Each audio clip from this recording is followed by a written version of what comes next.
път, който е с криволичения, но е ясно очертан, но същевременно този оттъпкан път изисква да бъдем и гъвкави и да имаме и нови идеи. Надявам се да продължим да го следваме, но да привнасяме свежина в неговото развитие. И за това аз смятам, че с настоящата конференция ние ще можем да отговорим на това ново предизвикателство. Наши гости са организаторите, с които правим това 14-то поред издание Международен панаир на традиционните занаяти.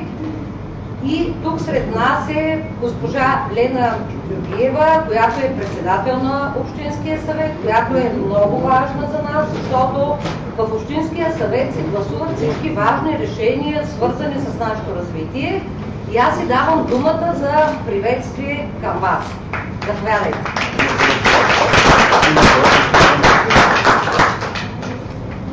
Добър ден, уважаеми госпожи и господа, участници в научната конференция. Убедена съм, че първо искам да ми позволите от името на Общинския съвет Габрово, от името на ръководството на община Габрово и лично от свое име да ви приветствам с добре дошли в едно от най-красивите кътчета на нашия град, Етнографския музей на открито Етър.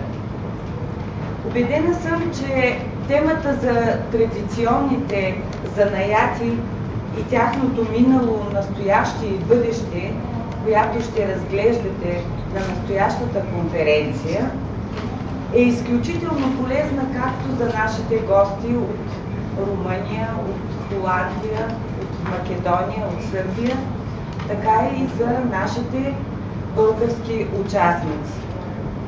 Защото като изразители и съхранители на творческия дух на народа, занаятите се явяват един от най-атрактивните елементи на световния културен туризъм.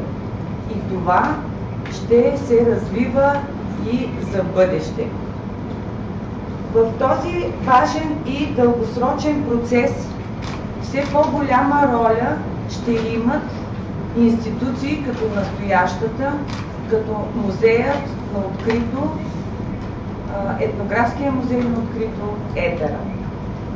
Сигурна съм, че по време на вашите дискусии ще се родят много добри идеи, които за опазването и за развитието на занаятите, които в последствие да отнесете в вашите страни и да надградите на съществуващите такива и които ще бъдат приложени и в утрешния ден. Желая ви на добър час и ползотворна работа.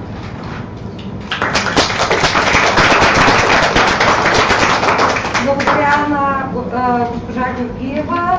А сега приветствени думи от Министерството на културата, които ще поднесе главен експерт от Министерството, като член на Организационният комитет и на Оперативното бюро на панаира, госпожа Аксения Кутева.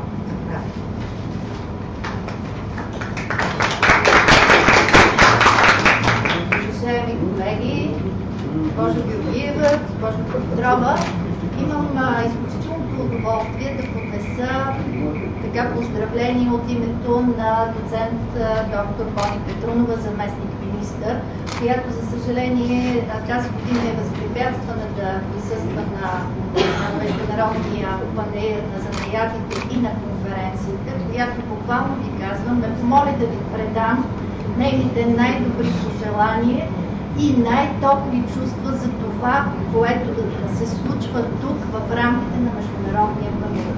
От друга страна, като етнолог, за мен е изключително интересно участието и присъствието по време на научната конференция, защото това е един форум, където вие като изследователи и музейни специалисти ще дадете гласност на вашите проучвания, изучаването и популяризирането на традиционната ни култура. Защото тук в етера този утвърден вече музей, свързан с традиционната ни култура, среща си дават не само майсторите на народни занаяти, но и за да бъдем делови, вие знаете, че предстои едно пленарно заседание. След това ще бъдем разделени по секции. Тази година акцент на панела е качеството и една от секциите ще бъде посветена на този занаят. Тук са модераторите, водещите или научните ръководители на тези секции. Това е доцент Кръстанова, която е декан на историко-философския факултет и доцент Ангел Гоев, който е известна фигура сред всички нас. След това вие по програма ще видите точно в коя секция ще трябва да бъдете.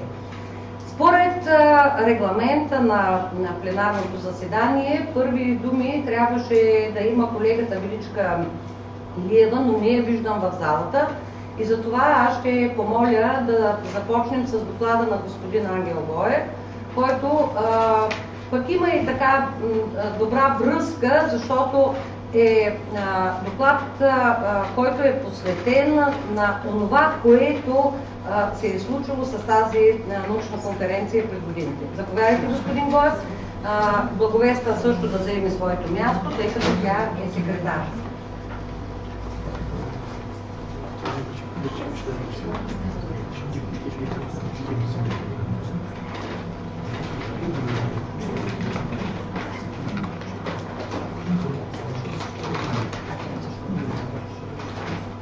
Първо Гоев съм обявила вече и след това следващия.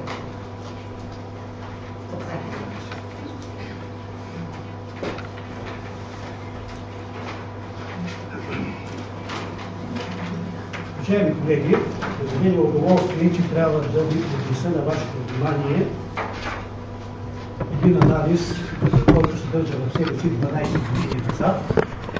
Това е идеята за организирането на Международната научна конференция на народните занаяти минало бъдеще, което днешното издание е 12-ти проект, което звучи много добре. Обаче, така или иначе, то е свързано по някакъв много органически начин с панела на занаятите, казвам не международния, а панела на занаятите, който води своето начало много отдавна. Това е 14-то издание на този, който започва утре и днеска. Но преди да се превърне той в международен панел на занаятите, имаше един по-ранен период от 13-14 години, който започна като национална изява. Така че не може изведнъж нещо да стане много голямо, преди това да е било нещо по-малко. Искам да само така с няколко думи за началото на този панел. Това беше 1990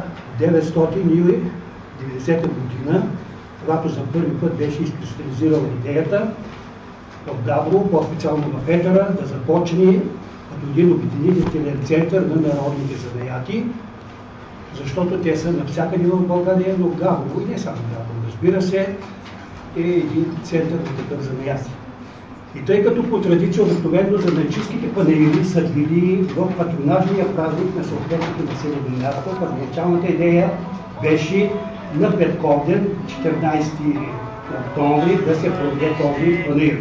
И наистина първите няколко издания на този панел бяха тогава, но тъй като месец октомври, неговата среда, това е едно вече късна есен, едно студено време, едно дъждовно време, едно неприятно време, така след няколко издания беше взето решение този панел да започне да се прави на 7, това не на 7, а в първата седмица на месец септември във връзка с откриването на етнографското музей в Етера.